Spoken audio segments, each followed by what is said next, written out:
सारी जिम्मेदारी commander Miranda को सौंप दी जाती है। मिरांडा जॉन और मैकी को बताती है कि उन दोनों का डीएनए बाकी इंसानों से बिल्कुल अलग है। इतना ही नहीं, दोनों का डीएनए आपस में भी काफ़ी मिलता जुलता है। इसी दौरान यूएनएससी के लोग उस रहस्यमय ग्रह को खोजने की कोशिश कर रहे होते हैं जहां एलियंस की स्टोन लेकर गए थे, लेकिन उन्हें उसके बारे में कोई जानकारी नहीं मिल पाती। तभी जॉन मैकी के पास आता है, लेकिन अचानक उसकी तबीयत बिगड़ने लगती है।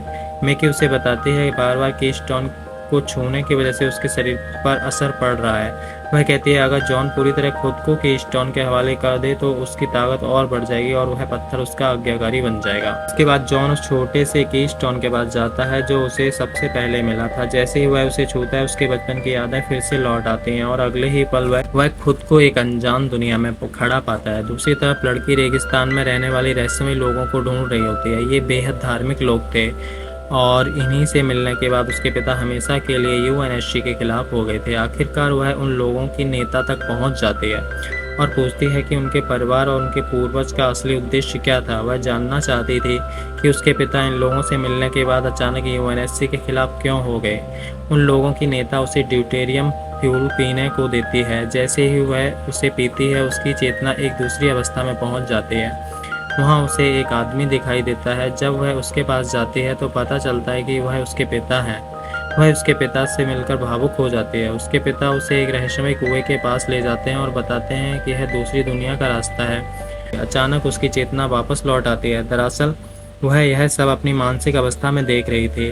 अब उसे पूरी तरह समझ आ चुका था कि उसे आगे क्या करना है, क्योंकि उसके पिता ने उसे रास्ता दिखा दिया था। इसी वजह से वह सीधे पुराने मिलिट्री बेस की तरफ निकल पड़ती है।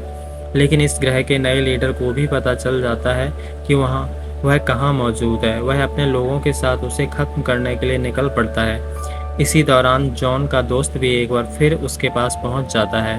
दरअसल वह लड़की को छोड़कर वापस अपने ग्रह चला गया था, लेकिन जॉन से किए वादे की वजह से वह उसकी रक्षा करने दोबारा लौट आया था। अब नया लीडर भी अपने हथियारबंद लोगों के साथ वहां पहुंच चुका था। लड़की और जॉन का दोस्त छिप जाते हैं। तभी लड़की कहती है कि यहाँ चारों तरफ हाइड्रोजन गैस की पाइपलाइन फैली हुई है और अगर इन्हें उड़ा दिया जाए तो दुश्मनों को खत्म किया जा सकता है। वह बड़ी चालाकी से पाइपलाइन में धमाका कर देती है। जोरदार विस्फोट में नया लीडर और उसके सारे आदमी मारे जाते हैं। इसके बाद उसे वहां बहुत सारे पैसे मिलते हैं। वह उन पैसों का हिस्सा जॉन के दोस्त को उसकी मदद के बदले दे देती है।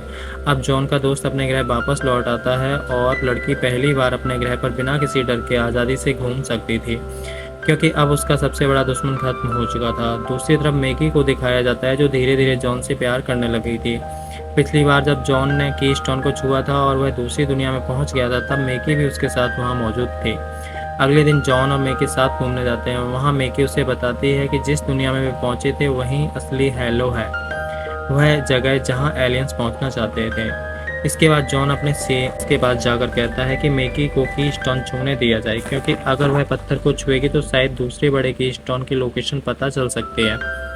उसके अधिकारी उसकी बात मान लेते हैं। बाद में जॉन यह खबर देने रात में मैकी के पास जाता है। दोनों धीरे धीरे एक दूसरे के बेहद करीब आ जाते हैं। उसी दौरान मैकी के पास मौका होता है कि वह जॉन को मार दे, क्योंकि एलियंस ने उसे इसी मिशन के लिए भेजा था। लेकिन अब वह जॉन से प्यार करने लगी थी, इसलिए वह ऐसा नहीं कर पाती।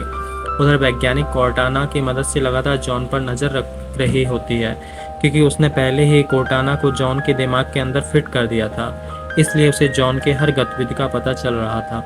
अब वैज्ञानिक को यह भी पता चल चुका था कि जॉन और मैकी एक दूसरे से प्यार करने लगे हैं। इसी वजह से जॉन के जाने के बाद वह मैकी से संपर्क करते हैं और उसे बताते हैं कि यूएनएससी के लोग बेहद स्वार्थी हैं। वह कहते हैं कि उन्हें सिर्फ कीस्टोन चाहिए और मौका मिलते ही वे जॉन और मैकी दोनों को मार देंगे।